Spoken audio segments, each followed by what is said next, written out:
Bismillah. Assalamualaikum warahmatullahi wabarakatuh. Alhamdulillahi rabbil alamin. Wabihi nasta'in ala umurid dunya waddin. Wassalatu wassalamu ala ashrafil anbiya'i wal mursalin. Nabiyyina Muhammadin wa ala alihi wa ashabihi ajma'in. Wa mastanna bisunnatihi ila yaumiddin. Amma ba'd. Sirah Nabawiyah. Sejarah singkat awal mula dakwah Nabi Muhammad Sallallahu Alaihi Wasallam dan sejarah pembangunan Ka'bah.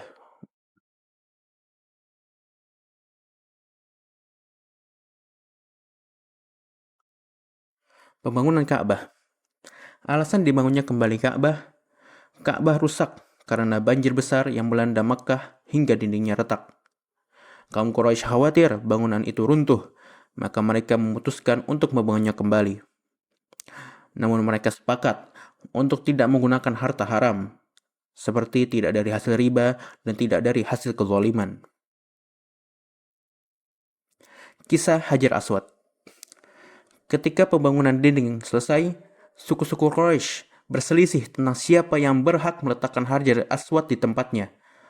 Setiap kabilah ingin memperoleh kehormatan tersebut, hingga hampir terjadi pertumpahan darah.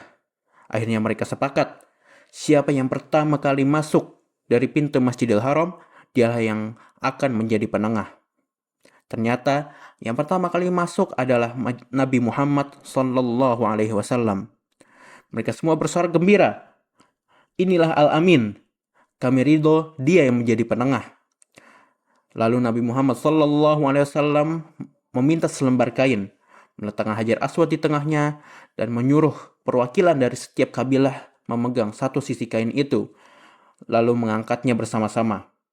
Setelah itu, Nabi Shallallahu Alaihi Wasallam meletakkan batu tersebut dengan tangannya yang mulia di tempatnya. Permulaan wahyu. Sebelum diangkat menjadi Rasul, Nabi Shallallahu Alaihi Wasallam gemar menyendiri dan meruntuhkan ciptaan Allah. Beliau sering pergi ke Gua Hira di Jabal Nur yang ada di Makkah, tinggal di sana beberapa hari dan malam untuk beribadah serta menjauh dari kebisingan dan kebobrokan masyarakatnya. Pada suatu malam di bulan Ramadan, ketika beliau berada di gua, malaikat Jibril datang dan berkata, "Iqra, bacalah." Nabi Shallallahu Alaihi Wasallam menjawab, "Ma ana biqari, aku tidak bisa membaca." Lalu Jibril memeluknya, mendekapnya 3 kali, hingga kemudian berkata, "Iqra bismi rabbikal ladzi khalaq. Khalaqal insana min 'alaq. Iqra wa rabbukal akram. Alladzi 'allama bil qalam. 'Allamal insana ma lam ya'lam." Surat Al-Alaq ayat 1-5. Dan itulah ayat pertama dalam Al-Quran yang turun ke muka bumi.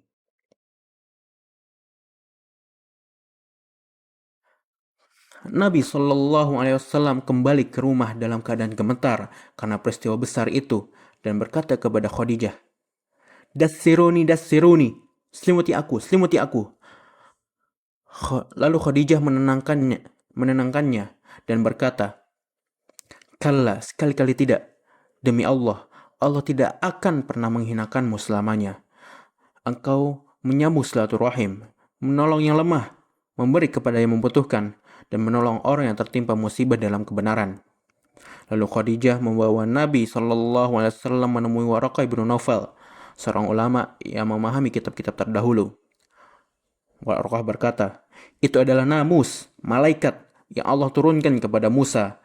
Andai aku masih muda saat kaummu nanti mengusirmu." Dengan demikian, Nabi Shallallahu Alaihi Wasallam mengetahui bahwa Allah telah memilihnya menjadi Nabi dan Rasul.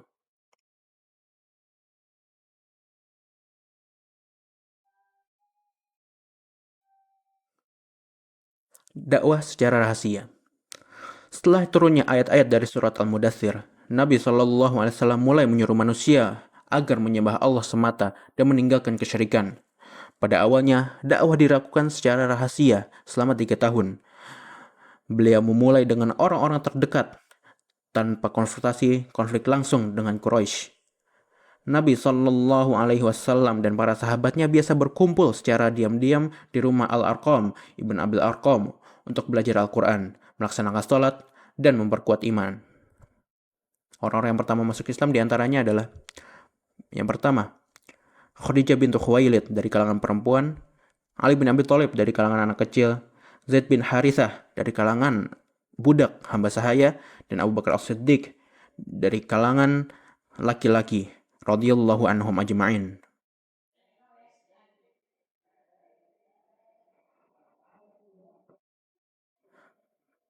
Dakwah secara terang-terangan. Setelah 3 tahun berdakwah secara rahasia, Nabi Shallallahu Alaihi Wasallam diperintahkan untuk menyampaikan dakwah secara terbuka, secara terang-terangan.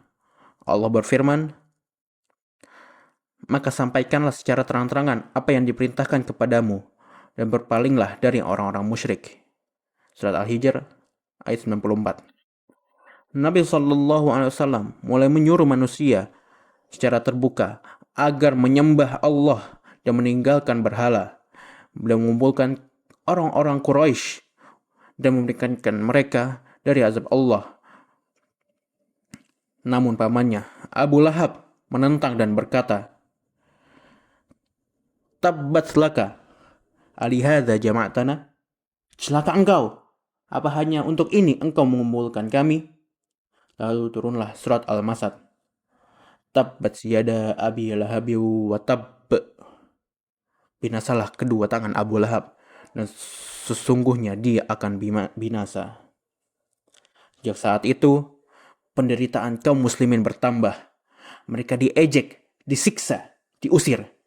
Namun mereka tetap sabar dan teguh dalam keimanan. Nabi Shallallahu Alaihi Wasallam bahkan dijuluki oleh kaum Quraisy dengan orang gila, pendusta, tukang sihir dan peramal. Meski begitu, Islam terus berkembang berkat kejujuran dan akhlak mulia Rasulullah Shallallahu Alaihi Wasallam. Tamam bihamdillah. Jazakumullahu khairan katsiran. Sekian, terima kasih atas sudah menyimak. Wassalamualaikum warahmatullahi wabarakatuh.